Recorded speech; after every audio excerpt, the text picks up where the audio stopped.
Now, we've been kind of looking at this month, that's what it is, the fear of something, and, we've just been going through some of those things that, it might not be that you have like this complete phobia, but there's these little niggles that kind of sit there and they just kind of niggle away at you and you just kind of go, oh, gee, that just bothers me.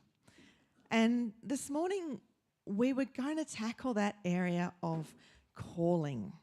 It's such a Christian word. What is your calling? What is God's calling on your life?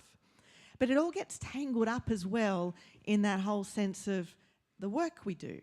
Like, we work, and do we have a calling? And is that the same? Is it separate? How does it all kind of fit in together? Well, in a former life, I was a landscape architect. And I pride myself on a degree in drawing trees. And I chose that because a dad's friend in Year 12, he advised us, he said, discover what we like and get paid to do it. So that seems like a good thing. I like gardens.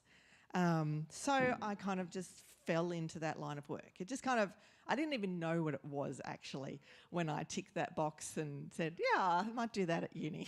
I didn't even know what I was actually getting into. So I can't say that I actually thought particularly deeply about it. Now, the other day, a child who doesn't like to be named asked if I'd go back to work as a landscape architect once he'd finished school. We don't know who that person is.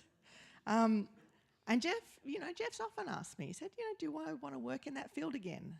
I don't know if it's just that so he can follow what he wants to do more and not have to work in the education sector. But, at first when that question was given to me, I was like all my defences rose up. It's like, aren't I currently working? Like, I'm a mum, I'm a senior minister, I manage the church, isn't that work? So, that's the first reaction. And then the second is like a reflection. It's like, well, what is my work? Is this where I belong? Is this my fit? I just happen to be doing this, but is it where I fit? Is it where I belong? Is it my vocation? Is it my calling? All those sorts of things. And maybe you've just fallen into work as well. And maybe sometimes you ask the question, is this where I really meant to be? Is this where I should be? Maybe you're fearful that you've missed your calling. You've grown up in those circles where people kind of say, oh, what is God's calling on your life? And you kind of go, oh, did I get it? Am I doing it? Well, just kind of some clarity. So work is usually a job and it's something we get paid for, usually, mostly. And the whole calling, vocation, they mix up together a bit. But it's kind of seen as the person's most important job. And, usually they have a strong interest in it and a bit or ability. There's also this strong sense of impulse towards a particular action. And often it's accompanied by a sense of a divine influence, like there's this sense of God in the middle of it. So they're the words that we often toss around. We, throw them around and put them together. But what does the Bible actually say about these things? And in Genesis 2, chapter 15, we see that, God created us, people, humans, to tend and watch over the garden. So that was before the fall. We actually had to work. Sorry, you did. It's not a product of the fall. It always was there. As someone who loves garden, I kind of think, well, the plants, I guess they would have grown better. So there would have been a lot of pruning. Sorry, Jeff. There would have been a lot of wisteria. Well, weeds are debatable. They're just now in the wrong place. Yeah. In John Milton's Paradise Lost, he creates a picture of Adam and Eve. They go off to work in Eden. They go off to work. This is in this book. They're perfect conditions, and they probably still needed to do that pruning. But right from the beginning, there was a sense that there was something for us to do. Now, in Psalm 138, God reminds us that he has a purpose for us. Like, he really does have purposes for humans. And he's not just going to abandon us to our fate. We are the work of his hands. So he has also created work for himself. We are the workmanship, the craftsmanship, the portrait, whatever you like it to be, but we are his work. In Luke 16, 9 and 10, it reminds us that we need to be faithful in what we're given to do. That there are things to do, and we have a responsibility to be faithful in those things. Colossians 3:23 reminds us that in the end, everything we do is for God. That whether it's ministry, whether it's secular, so that means not church stuff, that it's actually all for God. That there is a purpose in that for him. Psalm 128:2 talks about that when we do these things, when we work, when we follow our calling in the fear of God, when we have him as that the ultimate person that we are under, that actually brings blessing when it's done in his ways. The blessing flows out of that. And finally, in Isaiah 65, which is just like the whole thing, but he calls us to look forward to God's new creation, where his work will not be in vain. So, sorry again, we will be working in the new creation, in the new heavens and earth. We will have things to do, but it will not be in vain. We will have time to enjoy our hard-won gains. And across the whole of it, like, there's so many things. I just picked out a few. That just this, we see the Bible mixing this sense of work and calling, and God sees it as good for people. That it's right to be faithful where we find ourselves. And that God also does put things in our heart to pursue. Sometimes those things line up. Sometimes we have an opportunity to get paid for the things in our heart to pursue. But that's not always the case. Sometimes other circumstances mean that we have these things in our heart that we would love to pursue, but this is where we're at right now. And that's the situation we're in. But in the middle of all that, it's not in those things that we actually fulfill God's calling on our life. Because actually we have a far greater calling on our life, which is just to honour him and glorify him. And so whether we have a passion to follow something particular, or whether we find that we need to be in this situation at this time, how we outwork that to the glory of God really should bring us that sense of purpose in our world. Now today we're going to hear from a couple of people who I've just seen, I've observed, who've considered their work and how it relates to their world. And I bet they've had lots of questions as they've gone through life, and maybe they haven't even sorted it all now. But what I've seen in them, I admire in how they've actually stepped into that space. And so together what we'd really love to do is we'd love to help you in your perspective about why, when, where you work and live out your vocation, your work, your calling, what it is you find yourself in the middle of right now. And we long for you to find peace in how that unfolds in your life. And so, Bron, Peter, can I invite you up? These were two of the most, they were so enthusiastic when I invited them. They said, yes, I want to do that. I'll grab a mic for you, Bron. Oh, look, it even matches you.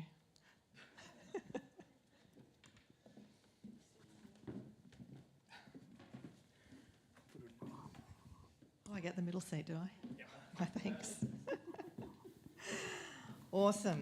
Well, it's very nice that you did agree to come and just join in, because I guess what we see in so many people in our church is, not everyone has a platform, but so many people have things in their world to share and to say, and have gold that God has done in their life.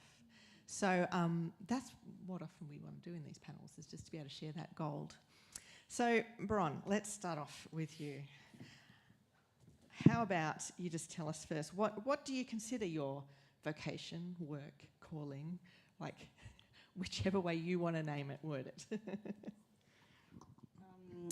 So I'm a high school teacher and I teach visual arts. Have been doing that for quite a long time now in Sydney and up here. And I do believe it is my vocation. I do believe I've been really blessed to fall into work that I get paid for and that I love to do. So it's a pleasure and an honour to do what I do. And it's fantastic I get paid for it. That is a bonus. That is a bonus. Why did you choose that? Like, how did that eventuate? Bit like you, I was really encouraged by my mum to follow what I like, what I do well. And my mum was an artist, not full-time, but she did a lot of her own work. Her dad was an artist, his mum was an artist, and so it was just something that was in my language. I was pretty good overall with doing creative things, and I loved doing it. And so I went to the National Art School in Sydney for a year. It was meant to be a 3-year course, but I didn't finish it because it didn't have enough purpose for me. I didn't like the introspection that it encouraged, but I loved watching what everybody else did. And so, I don't know, I started to explore, I started to look through that UAT guide really intensely for opportunities within that space, and education is something that came up. And I've been thinking about that because it was terrifying going into education. I hate public speaking. And I was thinking about, I married Brett, who loves rescue and doing crazy things, and he took me abseiling a few times, and it was absolutely terrifying. And I think that studying to be a teacher was absolutely terrifying, but once I was over the edge and I looked up and I saw what I'd done, it was exhilarating. And so I think once I got past that fear, even though you have a sense of it at the beginning of every year, you're like, do I know how to do this? And yeah, you do. So it was a very hard choice. I had no idea why I had chosen that, but it challenged me a lot. And I think because I went through with that, and I faced those fears and those challenges, it gave me so much joy in being able to do it. You don't always feel, even though you kind of know what you're following, you don't necessarily always feel safe in that place. No. Yeah, cool.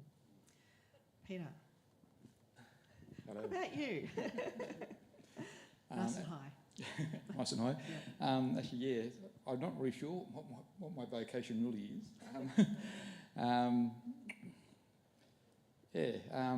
I suppose like Bron actually said, my dad was a newsagent, and his dad was a newsagent.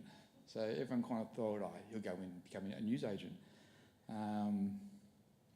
But I followed in his footsteps. I did all the paperboy runs on weekends. When I was old enough, I'd help out in the shop. But that wasn't for me. When I left school at the end of fourth form back in those days, for people that are my vintage, year 10 for people that are younger, it was basically, I got to get a job. And my mum kind of said, well, what are you going to do? And I said, well, don't know. Didn't have a clue. So she kind of suggested working in a bank. And so I applied to a few banks and got one. So I spent the next 40 years of my working life working in Westpac. 20 years in the branch network, and then the next 20 years as the home finance manager. So that was then. But now that I'm kind of retired, I look after a property. I clean an Airbnb, and I drive a school bus for the local community. So that's kind of where I am now. Yeah. No, that's cool. And, you know, it's just amazing to see that sometimes those first decisions that we make, you know, like you manage to change, you kind of look for something, but other times one thing comes after another and you find yourself in that place, and that's just the way life's turned out. And, you know, and there's so many different ways that we can find ourselves, you know, going down a particular line of work. So did you find that, you know, in the bank, and did you have a particular gifting in that area? I don't know if I had a gifting in that area.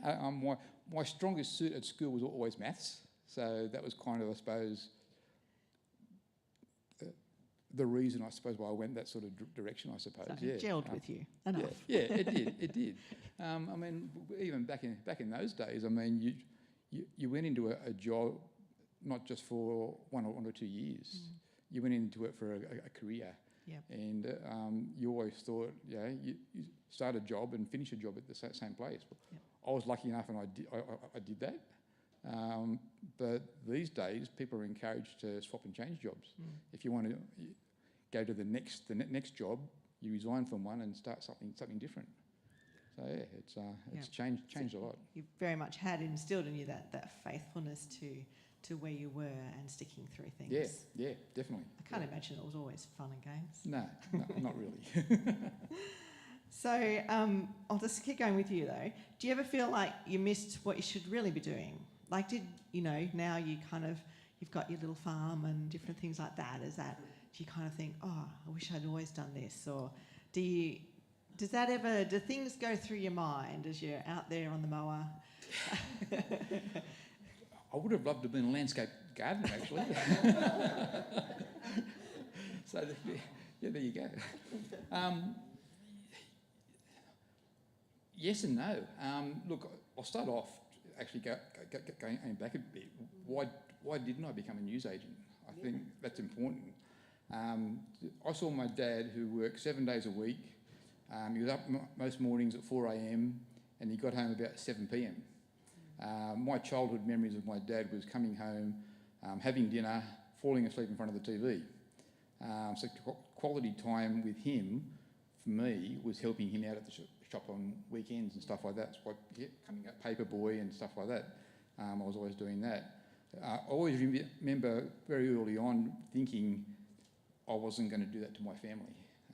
I wasn't going to be the sort of dad that came home and slept in front of the TV and then went to bed and didn't really have much interaction with his family because he was always so tired.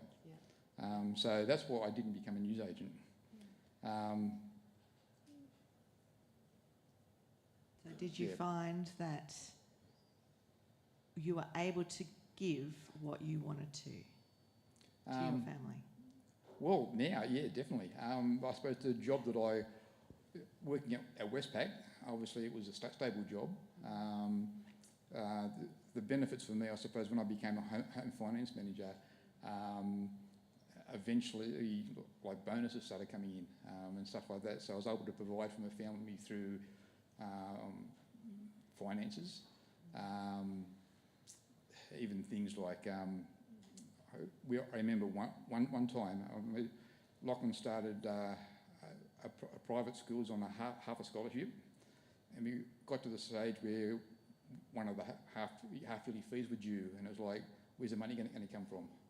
And we had no idea where the finances for that were going to come from. It was almost to the point of us saying, maybe he has to leave the school to just go into the public system.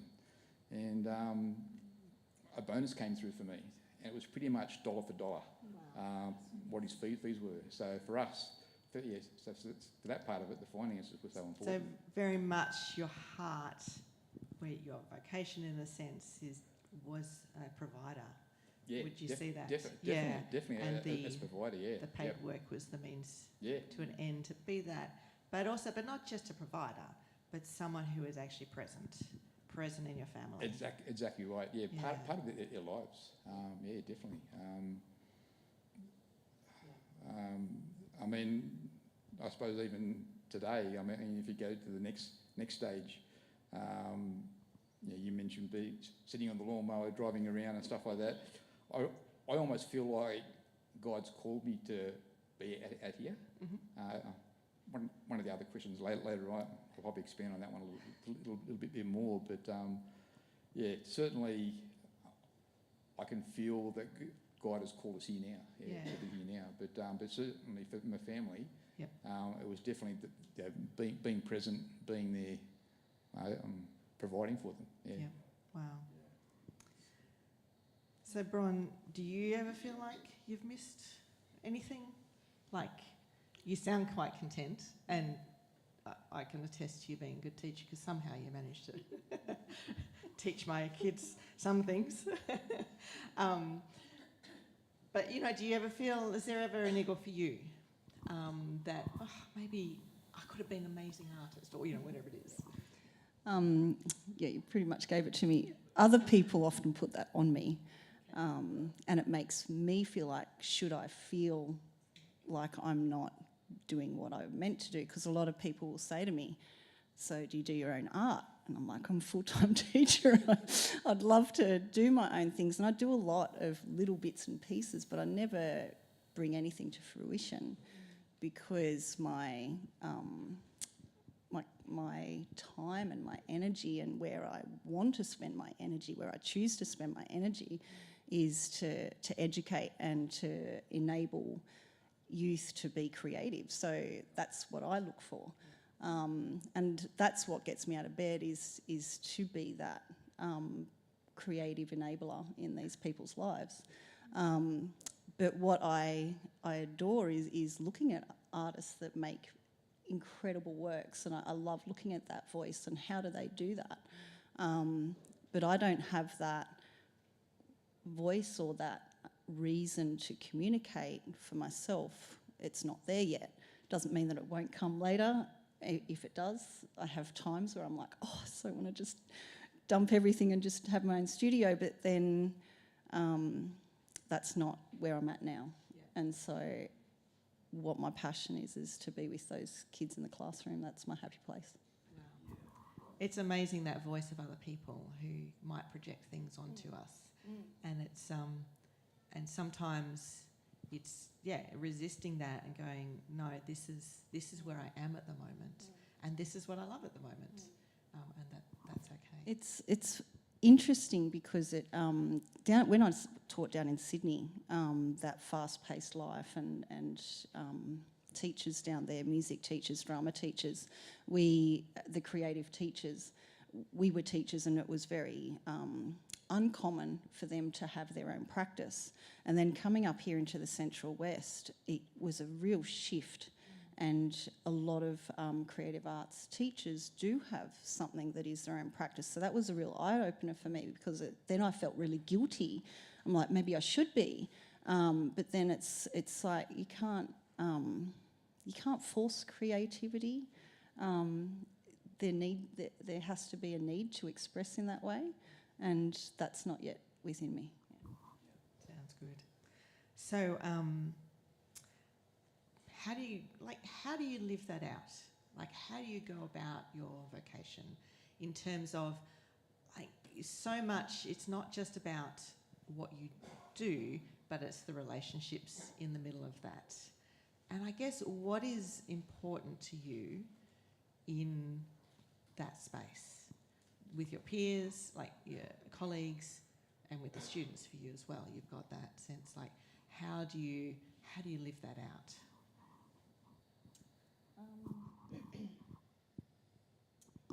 I'm not sure how to answer that.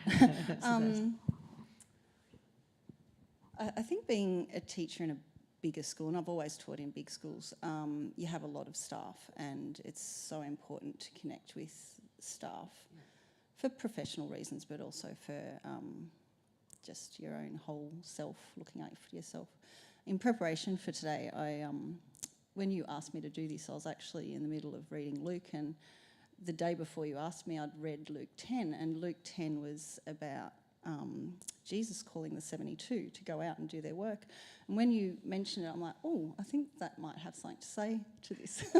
And there was 4 things that I took out of that, and that maybe this answers that question, is that when Jesus sends out these 72, he sends them out, but sends them out into pairs. And I thought, well, that's so important, isn't it, in the workplace? Always find someone, and I've always done this. I've always sought out somebody that I align with as a friend. That's somebody that, because teaching's not always easy. You have your moments where you want to just fall to pieces and you can't. But then you can seek them out and have a quick recess, 5-minute quick slam conversation. So that going out in twos, always seek somebody that you can align with on a personal level. He also says the workers deserve their wages, and so that makes me feel great and not guilty for doing something that I love and getting paid for it. I deserve my wages, so that's great. And something that I thought was quite revolutionary for me was that he says, when you go out, where you're welcomed, stay and accept that hospitality with gratitude. Where you are not welcomed, turn away and walk out of that place. And I thought, you know what, that is so powerful to go, if I'm in a workplace that is not enabling me to do my vocation, my calling, my work, then be assertive and have the power of Jesus, like that song said, and actually walk away and be at ease and at peace to go, that place is not good for me. Yeah. That place does not welcome me. I don't belong here. And I thought that was amazing. Yeah. And I think for some people, there's some people that I'm thinking about that I think really need to have that enabling to go, this place is not healthy for me, walk away. But then the last thing was, when the 72 returned, they had fun. They came back and they had fun, and they were joyful. It talks about being joyful. And so I have a little aim for every day of my life, is to finish feeling joyful. And I hope one day when I finally finish teaching that I still feel joyful. That is very insightful. Sure you don't want to do preaching?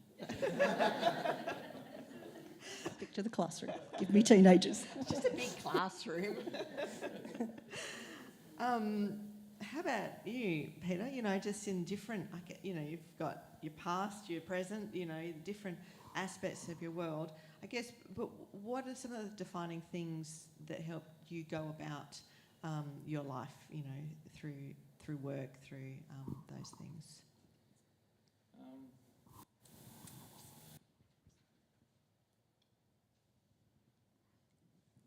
Not quite sure, actually. I guess what was important to you as you walked into that workplace, before?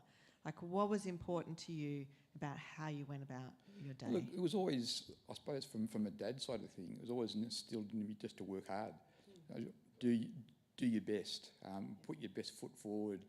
I suppose I wasn't working for myself. I was working for an organisation, so you had to kind of put your best foot forward and make sure that you were seen to be the sort of person that would,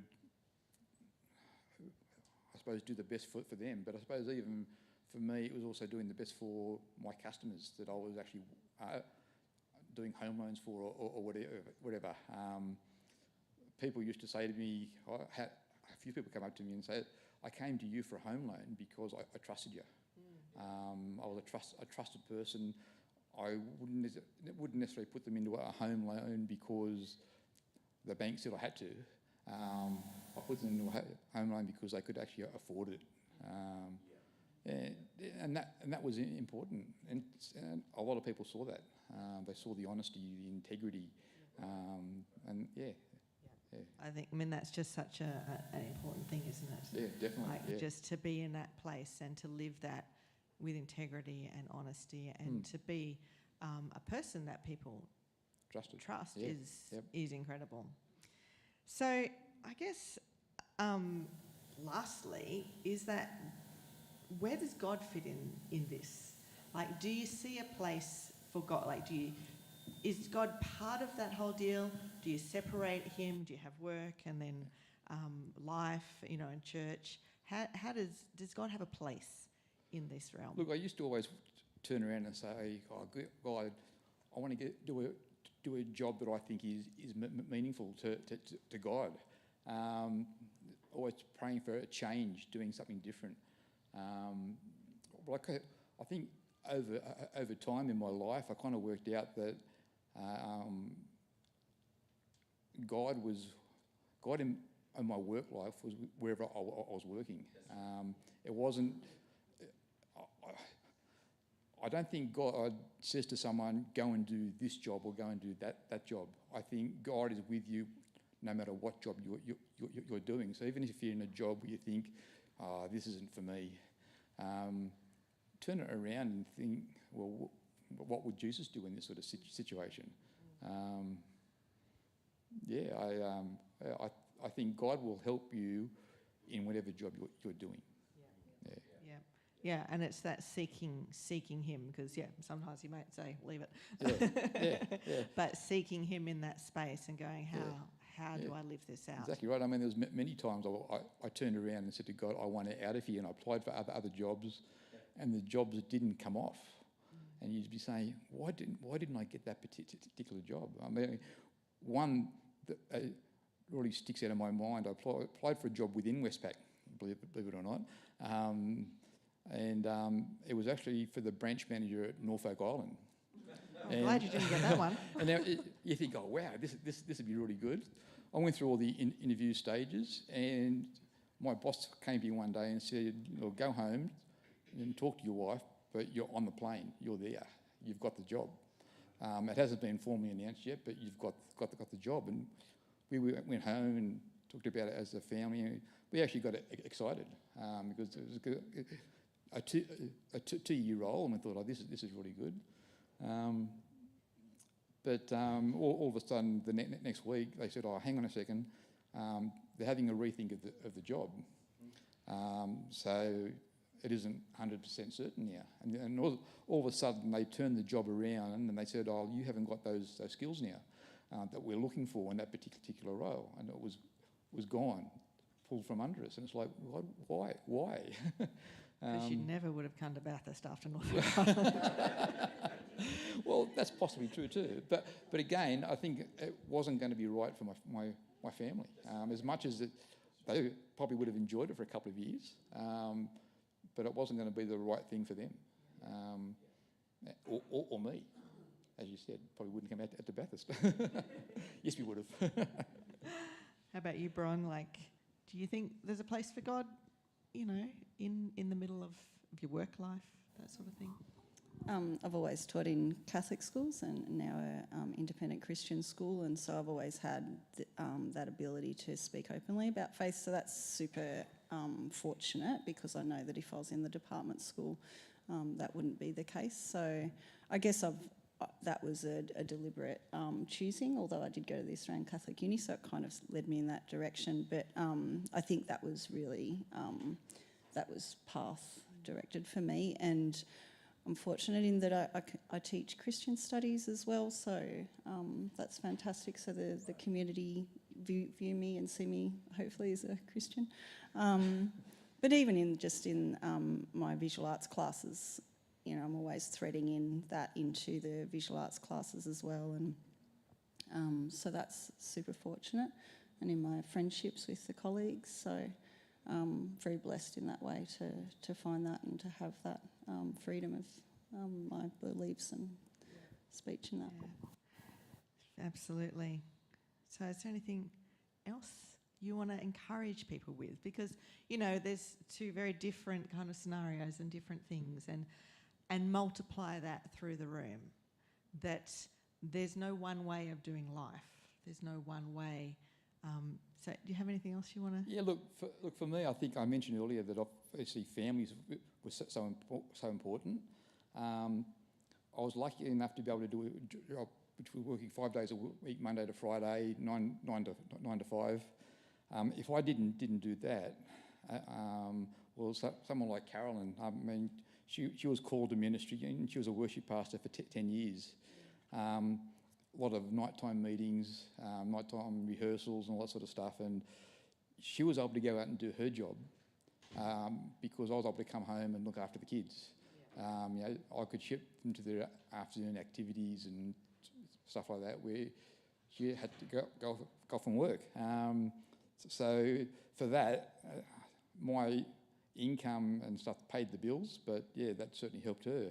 But even for my kids, I even look back now, none of them wanted to go into the bank.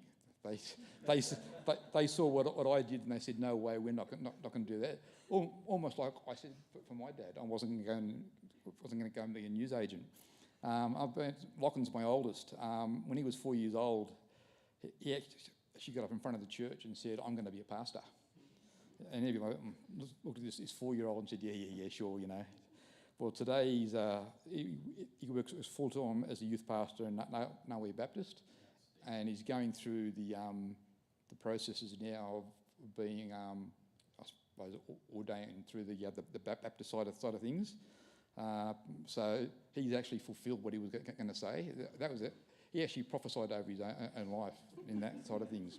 My middle child, Rowan, he's really gifted in music, and he's now teaching and encouraging the next generation through the music. But he's just recently taken on the role as worship coordinator in his church, jointly with his wife. So we see him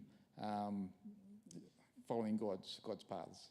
But then also my daughter, Alicia, she was always destined for the stage. And at 18, after high school, she left home, went to Queensland to do a musical degree in Queensland, a musical theatre degree in Queensland, paid by Westpac, because she couldn't have afforded to do that. So once again, my income was pretty important there. She ended up marrying a pastor and is now leading youth at Urban Life in Sydney. But what about the stage? I mean, that's where she was kind of destined for. A couple of months ago, Carol and I had the privilege of going and seeing her preach her first sermon, and boy, has she got a gift. So God calls people in different ways. He called her to the stage. I won't say being a sermon's up on the stage, but certainly it's up in front of people, and she was just giving her heart. So it's just amazing. And then even for me, I mean, today, I said earlier that I think we're called to Bathurst. Earlier in the month, Greg French was here, and he actually gave a word to Carolyn and myself. And he said that we were called to Bathurst, but don't put a time limit on it. Just go with the glider and see what happens. He said that there is purpose in calling, not just good luck or this will do for a season. So I suppose for me, my next phase of my life, in my calling, is out here. We don't necessarily know what that holds, but we're living it.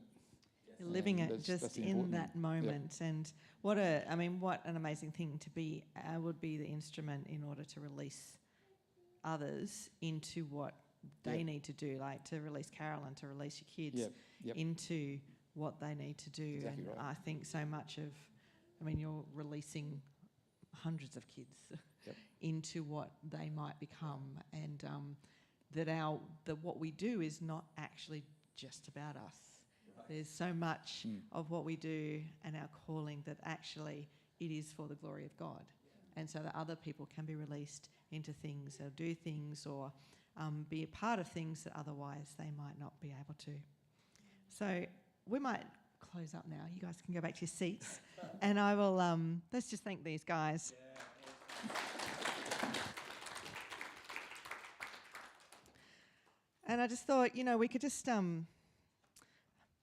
take a moment. Why don't we all stand? And if the worship team want to come up, they can, and just kind of wiggle around whatever they need to. These sorts of things, like they might seem